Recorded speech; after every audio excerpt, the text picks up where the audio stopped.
the January 8th meeting of the Executive Committee of the Legislative Commission on Pensions and Retirement to order from my office in the State Office Building.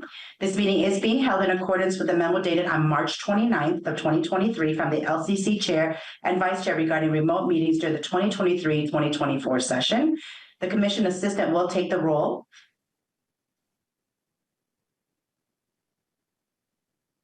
Chair Hurd. Present. Vice Chair Prince. Present. Secretary O'Driscoll.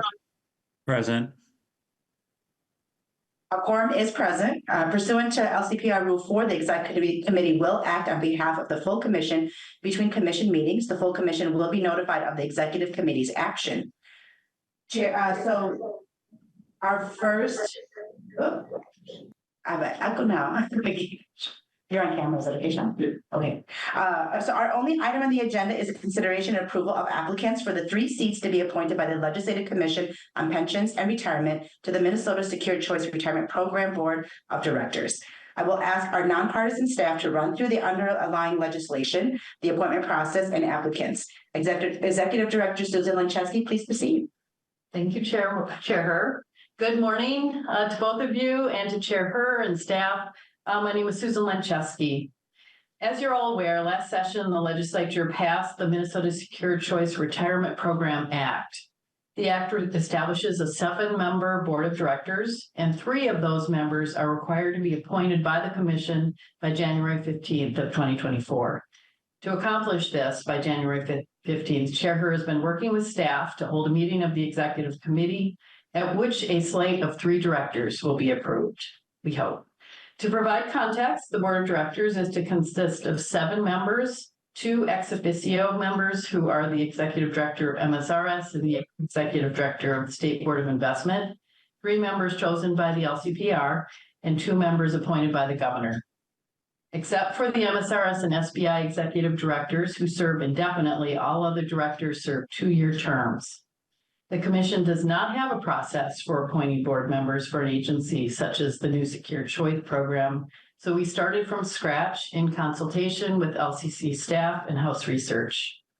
First, in August of 2023, we posted notice on the Secretary of State's website regarding the open board positions. The Secretary of State has a webpage that announces openings and then allows applicants to submit an application through the site and upload a resume and a cover letter. In the following couple of months, we contacted professionals in the state's retirement plan investment communities, inviting them to apply. Through this process, we received applications from 9 individuals for the 3 board seats. Throughout this process, we also had frequent contact with the appointment staff in the governor's office to learn about their process and coordinate on the appointment of their seats and our seats. In recent weeks, we worked with Chair Hurd and staff to identify 3 applicants who appear to be the best fit for the experience and expertise needed by this board. Factors that were considered included the level of interest expressed by each applicant, the relevance and depth of each applicant's experience and expertise, and information we uncovered, the staff uncovered in research we've done through publicly available sources. The only statutory criteria for serving on the Secure Choice Board is that the individual appointed to fill each seat must satisfy the criteria for that seat. For the commission seats, the 3 board seats must be filled by, first, an executive or operations manager with substantial experience in record-keeping 401k plans. The second is executive or operations manager with substantial experience in IRAs or individual retirement accounts. And the 3rd seat, an executive or other professional with substantial experience in retirement plan investments. In your materials, you have an application from each of the applicants. Most of the applicants also submitted a cover letter and resume, which is also all in your materials. Without going into detail on each of the applicants are as follows. Heather Johnson, we don't have any information on Heather. She did not submit a resume or cover letter. Robert Wojtasek, who submitted a resume. He is Senior Vice President and Director of Retirement and Benefits at Alaris Retirement and Benefits. Those are the 2 applicants for the record-keeping seat. For the IRA seat, we have Ken Shute. He is the President and CEO of EFS Advisors, Advanced Advisor Group, and Avaben. Danica Goshert, She is Senior Vice President and Private Wealth Manager at Integrated Equity Management. For the investment seats, we have 5 applicants. Cynthia Geiwitz, who is Senior Counsel for Wells Fargo and Company. Bradley Ahrens, he is the co-founder and CEO of IntelliSense.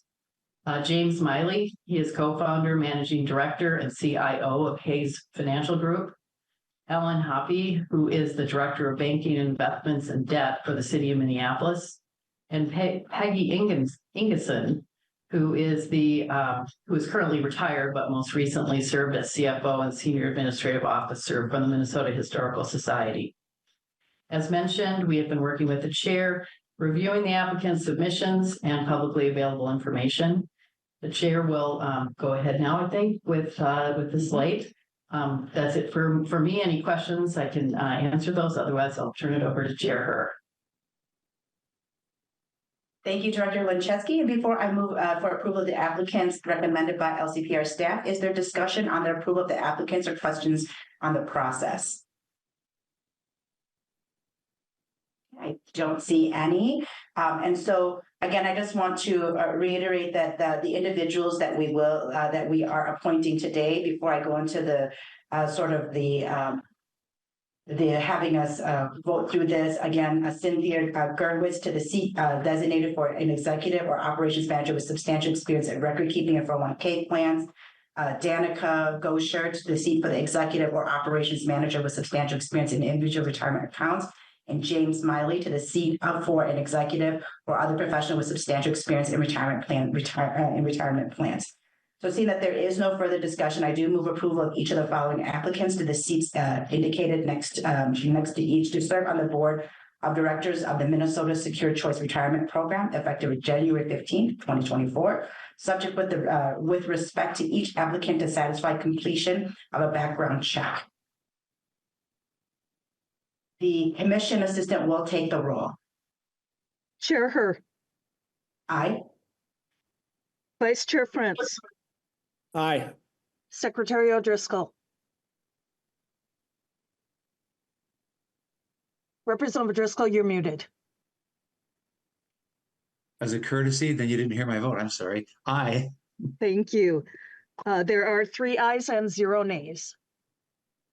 The motion is approved and these members are appointed to the Secure Choice Board pending the aforementioned background checks. That concludes our business for today. Members, our next commission hearing will be an offsite hearing of the full commission in Fergus Falls this Thursday, January 11th.